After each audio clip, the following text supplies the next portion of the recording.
Hello guys, আজকে আমি তোমাদের সাথে ব্লগে শেয়ার করব যে অভি আসছে। আর অভি এখনো এই বাড়ির জামাই হয়নি, উঠবি। তো আমার মা ওকে প্রত্যেক বছর কিছু না কিছু খাওয়ায়। তো আজকে যেহেতু অফ ডে, মানে ছুটিটা পেয়েছি, পরে তো ছুটিটা পাবো না, ওই জন্য ওকে আজকে খাওয়ানোটা হবে, ঠিক আছে? তো তোমাদেরকে দেখাচ্ছি আমি আজকে সারাদিন ওকে মা কি কি খাওয়াচ্ছে। তো আলটিমেট মহারাজ এসে গেছেন। এই হলো ওনার ব্রেকফাস্টে পোহা। টেস্ট করো। তো পোহাটা খেয়ে কেমন লাগছে একটু বলো। ভালো হয়েছে, আমি বানিয়েছি। তো বলো তোমার কেমন লাগছে শ্বশুর বাড়ি এসে? হ্যাঁ, ভালো লাগছে।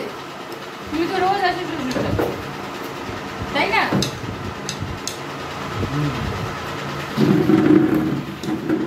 আমরা চললাম গরুর মাংস।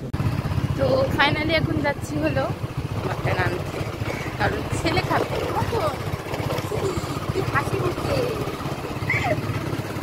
তো অভি খাবে বলে মাটন ও নিজেই গিয়ে লাইনে দাঁড়িয়ে আছে, কারণ এখানে প্রচুর রোদ্দুর। আর আমি একটা নিয়ে নিয়েছি পেপার বোট খাবো বলে। তো আমি খাই পেপার বোট, অভি থাকুক লাইনে। আমরা কিনে নিই, তারপর তোমাদের সাথে আবার শেয়ার করছি। ওটা ফাটানো ওরমভাবে যায় নাকি?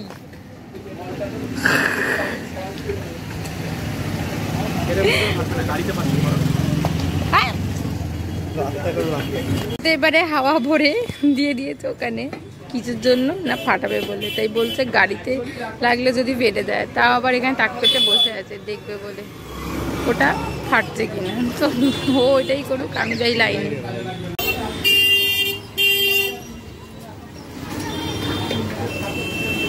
একটা গাড়িতে ওটা পারবে না।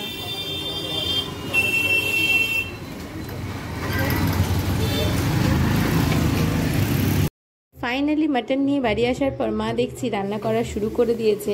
আর মাটনের ঝোলটা টকবক করে ফুটছে। ও শুধু এই মাটনের ঝোল আর ভাত দিয়েই খাবে, কারণ ওর এটা সব থেকে পছন্দের খাওয়া। তো মা রান্না করুক, আমি যাই স্নান করতে। তো দেখাচ্ছি তোমাদের সাথে। তো ফাইনালি এখনো অভি আসেনি, দুপুরের লাঞ্চটা করতে যেত। ও আজকে সকাল থেকে আমার বাড়িতেই খাচ্ছে। সেরকম কোনো জামাই ষষ্ঠী বলে নয়, মানে শুধু মা বলেছে ওকে খাওয়াবে, তার জন্য আর কিছুই নয়। তো আলটিমেট রান্নাবান্না সবই হয়ে গেছে। আমি স্নান করে এসে একটুখানি ডিটেনের ক্রিমটা মেখে নিয়েছি, কারণ সারাদিন যা পরিমাণে রোদে ঘুরেছি আমার পুরো মুখটা ট্যানে পড়ে গেছে একদম, মানে যা পরিমাণে ঘুরেছি কিছু বলার নেই।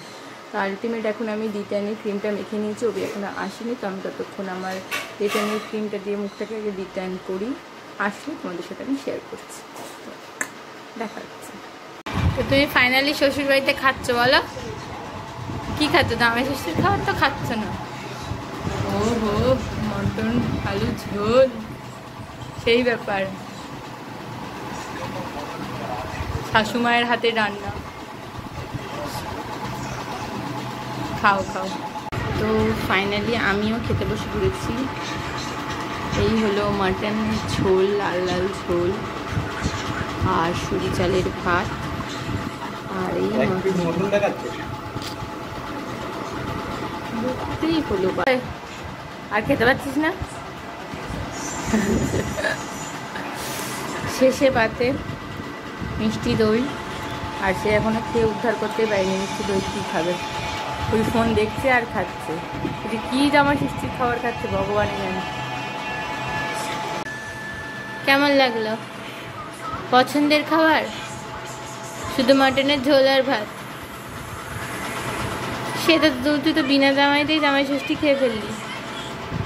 ওই বিনা জামাইতেই তো জামাই ষষ্ঠী খেয়ে ফেললি, সেই ব্যাপার না? সব কিছু কমপ্লিট করার পর আমি আর রবি আলটিমেট আমাদের দিনের শেষে একটাই কাজ, ঘুরতে যাওয়া। তো দুজনে একটু লং ড্রাইভে যাচ্ছিলাম একটু ঠান্ডা হওয়ার জন্য, কারণ প্রচুর গরম আর ভালো লাগছে না। যাচ্ছি হলো সোদপুরের দিকে, একটু ভেবেছি শপিং করব আর তারপরে কিছু খাবো। তো তোমাদের সাথে আমি আবার শেয়ার করছি কী করছি, কারণ প্রচুর গরম আর আমি পুরো ভিজে স্নান হয়ে গেছি। সামনে আছে দাদা বৌদি, তোমরা দেখতে পাচ্ছ কিনা জানি না। আর আমি এখানে এসেছি, সেটা হলো এইখানের এই জুসে। এত কিছু ছেড়ে আমাকে জুস খাওয়াতে নিয়ে এসছে। এসেছিলাম সোদপুরের কাছে, কিন্তু এতটা পরিমাণে গরম, ভেবেছিলাম সোদপুরের এখানে একটু শপিং করবো, তো আর পাচ্ছি না। তো লাস্ট মাস এখানে এসে একটুখানি শেক খেয়ে বাড়ি চলে যাবো, কারণ আর পাচ্ছি না, এতটা পরিমাণে আজকে গরম পড়েছে, মানে লিটারেলি আর নেওয়া যাচ্ছে না। তো আর ওই জন্য এখানে শেক খাবো আর বাড়ি যাবো। তো তোমাদের সাথে কি শেক খাচ্ছি সেটাই শেয়ার করবো। তুমি বলো, তোমার গরম লাগছে? গরমটা কমলো? বাহ।